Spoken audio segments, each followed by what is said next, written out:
Bom, professora, primeiro eu gostaria de saber como que funcionou o seu começo na graduação, né? As impressões que você tinha, se você já tinha uma noção do que é fazer parte desse mundo, e se você tinha algum objetivo em si de estar nessa área, de ser professora, principalmente você que tem uma experiência de um outro país. Né? Ok, eu entrei em um concurso como professora substituta em 1998. Eu venho da sociologia e da antropologia, eu não sou de letras e nunca pensei que trabalharia num programa de hebraico, isto é, de estudos judaicos. Mas, enfim, aconteceu isso. Às vezes as carreiras das pessoas, as trajetórias acadêmicas não são tão lineares e tem surpresas, tem concursos, tem bolsas que vão orientando um pouquinho a trajetória de cada um. Então eu fiz o concurso e eu tinha que ministrar todas as disciplinas da graduação referentes ao que se chama cultura judaica, que seria basicamente a história judaica desde a antiguidade até a contemporaneidade, o que é muita coisa.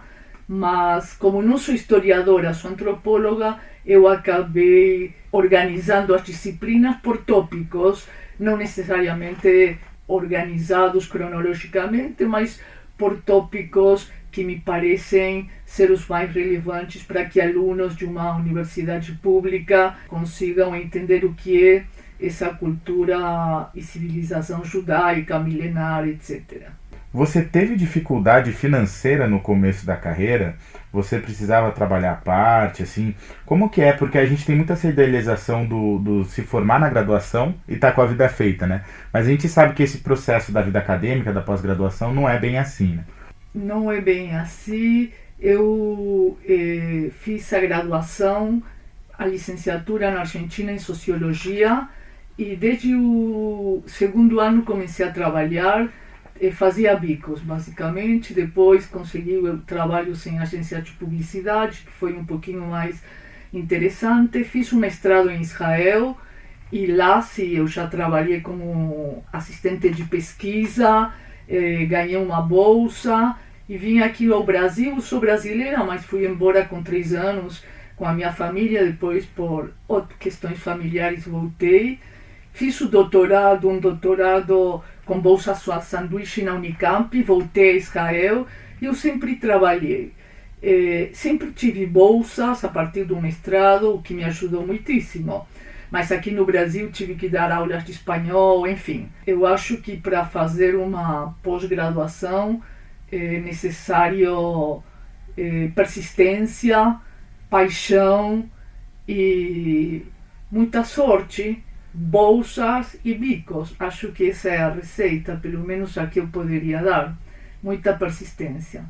Existe algo que você ainda gostaria de realizar enquanto professora pesquisadora na sua área? Sim, eu gostaria muito de fazer uma pesquisa sobre a relação do judaísmo com os animais. Eu estou muito interessada, não sou ainda vegana, mas estou lendo bastante sobre o que se denomina relações humano-animais não humanos, animais humanos, e tem muita coisa instigante para ver como o judaísmo se relacionou com os animais.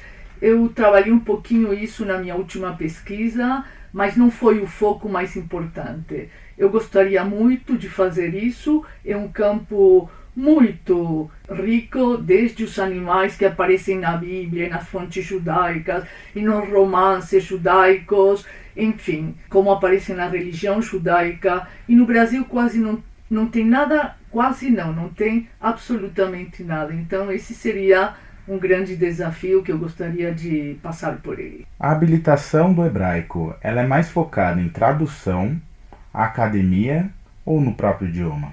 Bom, o hebraico tem um alfabeto especial, diferente, então isso faz com que seja uma língua um pouco mais complexa de aprender para alguém que está acostumado com o alfabeto latino.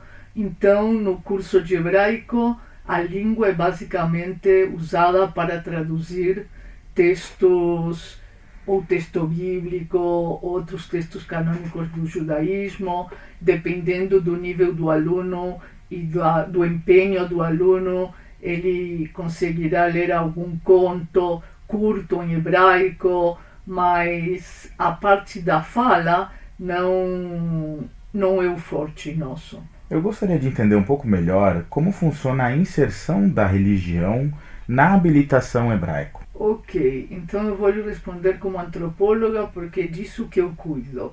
Obviamente que não somos um programa que esteja interessado em ensinar teologia ou religião, mas essa cultura milenar, que é a cultura judaica, está inextricavelmente ligada à religião. O que eu faço nas disciplinas, principalmente Introdução ao Judaísmo 1 e 2, é tomar alguns conceitos, valores, símbolos da matriz judaica que é a Bíblia e ver como eles se desenvolveram e mudaram ao longo de séculos até chegar à contemporaneidade. Mas com certeza a gente não ensina religião.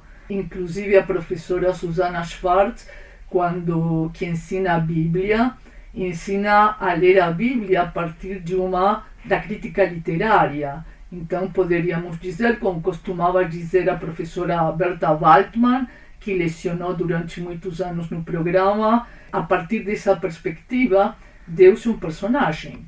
O mercado editorial brasileiro tem uma demanda para a tradução de produções literárias de língua hebraica? Sim, existe essa demanda porque eu diria que nos últimos 15 anos vários escritores israelenses estão sendo traduzidos ano a ano aqui no Brasil ao português. Então, quanto mais traduções houver do hebraico ao português, sem passar pela intermediação do inglês ou eventualmente do francês, isso com certeza fará com que as traduções sejam muito, muito mais ricas. Eu acredito que a resposta é positiva, sim. É positiva. O hebraico tem influências em regiões ao redor de Israel e do mundo como um todo? De modo estrito, não. O hebraico é uma língua, o hebraico moderno, que é falada somente em Israel pelos cidadãos judeus do Estado de Israel, pelos cidadãos árabes e pelos cidadãos palestinos, embora estes últimos também tenham outra língua oficial, que é o árabe. O hebraico talvez seja falado pelas diásporas de israelenses ao redor do mundo. Existe uma diáspora de israelenses muito grande nos Estados Unidos, na Alemanha, paradoxalmente, e em outros países da Europa, Canadá. Mas o hebraico não tem uma influência além dessa, e talvez se pensarmos em grupos, centros de estudo acadêmicos dedicados à Bíblia, que querem ler a Bíblia no original e não em latim, não em grego, não nos vernáculos, então eles se estudam hebraico bíblico. A língua Yiddish é estudada na habilitação do hebraico? A língua Yiddish é uma língua que tem ficado praticamente deletada do mundo depois do Holocausto. Eu costumo, na disciplina Judaísmo, Modernidade e Holocausto, costumo dizer que o Holocausto não foi só um genocídio, o massacre de 6 milhões de judeus foi também um etnocídio, porque uma cultura inteira desapareceu. Que cultura? A cultura ligada à língua Yiddish, que era uma cultura extremamente rica na Europa, do ponto de vista literário, teatro em Yiddish, jornais, imprensa em Yiddish.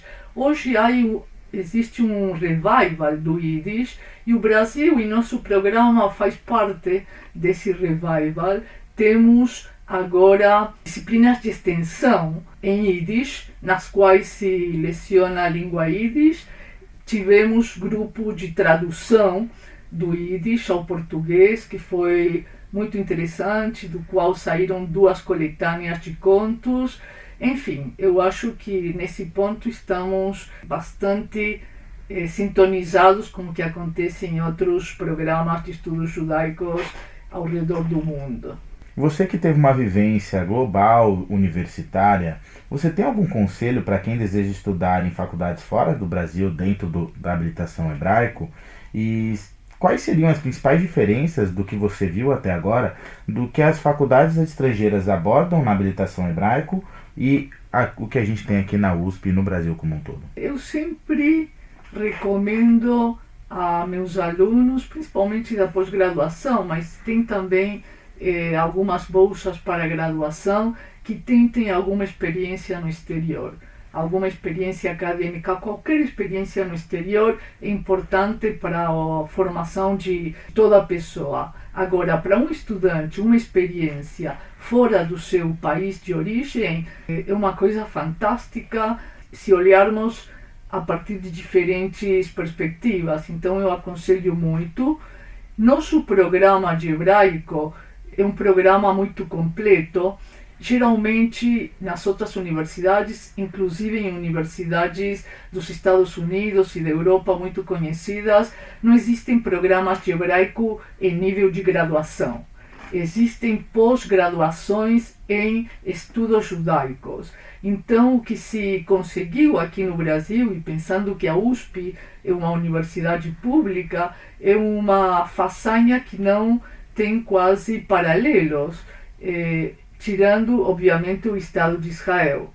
Essa façanha, essa grande empreitada, a devemos ao fundador do programa, que era filósofo, o professor Fritz Pincus e a professora Rivka Berezin. Eu estou orgulhosa de fazer parte desse programa por essa razão, entre outras. Mas o hebraico, ele tem a habilitação da graduação e o sistema de pós-graduação tem convênios com universidades estrangeiras da habilitação? Temos alguns convênios com a Universidade Hebraica de Jerusalém, com a Universidade de Bar Ilan, está sendo tramitado. A partir dos últimos anos também temos convênios com outras instituições, eu não me lembro exatamente quais, mas sem ter convênios assinados, também temos, diríamos, acordos com universidades israelenses, e foram alunos nossos da graduação e da pós-graduação, e as experiências que tiveram, pelo que me contaram, foram muito, muito ricas. Quem ou que obra é a sua maior inspiração no universo da habilitação hebraico e por quê? Eu gosto muito de um autor chamado Yoram Kaniuk, que foi traduzido ao português 2 vezes, a última pela professora Nancy Rosenchan, que foi professora do programa de hebraico. É uma obra muito interessante, muito particular sobre a Shoah, que acontece em Israel, um sobrevivente do Holocausto e o reinício da sua vida no Estado de Israel, nos comecinhos. Eu acho que é uma obra fantástica. Cite um ditado popular, frase ou fragmento inesquecível da língua da sua habilitação. Ok, é um ditado muito antigo, se eu não me engano, no século II da Era Comum, que diz assim: Imei nili mili, וכשאני לעצמי, מה אני, ואם לא עכשיו, מתי? E quer dizer, se eu não estou para mim mesmo, quem estará? Mas se eu estou só para mim, quem sou eu? E se não agora, quando? Trabalhando na pós-graduação, no processo seletivo, eu tenho visto uma forte recorrência de estudos científicos que relacionam a habilitação hebraico com memória. Eu queria entender se você poderia discorrer um pouco para a gente, na sua opinião, como isso se dá e se essa influência é forte a ponto de aparecer na habilitação em si. Quando falamos em memória, muitas vezes, imediatamente, não só aqui na USP, povos que têm memória, vem à mente das pessoas o povo judeu. Eles lembram, eles sabem lembrar, eles não esquecem. Eu trabalho em uma das disciplinas a questão dos judeus e a memória, o relacionamento dos judeus no passado, Imagino que outros professores em literatura também trabalhem muito a questão da memória relacionada basicamente ao Holocausto, mas não exclusivamente. Se há na tradição judaica um imperativo de lembrar, ele está muito enraizado na cultura judaica e se manteve forte ao longo de séculos e séculos e séculos. Então não é um erro que um aluno da USP faça essa conexão. Absolutamente não. Marta, para você, por que escolher a habilitação em hebraico? Essa é uma pergunta difícil. Por que escolher a habilitação em hebraico? Eu penso que alguém que estuda letras e tem proximidade com um alfabeto diferente já tem um ganho muito grande no seu repertório acadêmico. É um ganho muito grande. Uma língua com alfabeto diferente é uma coisa muito valiosa. Uma tradição tão longa, uma cultura milenar como a cultura judaica, abre também tantas possibilidades de pesquisa e de aprendizado. Me parece que é um desafio interessante para alunos de letras. Eu tenho muitos alunos que vêm fazer as minhas disciplinas como optativas. Imagino que os outros professores do hebraico, não sou eu, trabalham muito questões de preconceito, racismo, antissemitismo, estigmatização do outro, que são questões muito relevantes na contemporaneidade, não só para entender melhor a relação dos judeus com outros povos, do Estado de Israel com outros povos, mas a nossa situação nesses tempos contemporâneos. Outra razão para estudar hebraico é que a literatura judaica é riquíssima, começa na Bíblia e acaba em romances escritos em 2023, extremamente divertidos. Enfim, eu estudaria hebraico.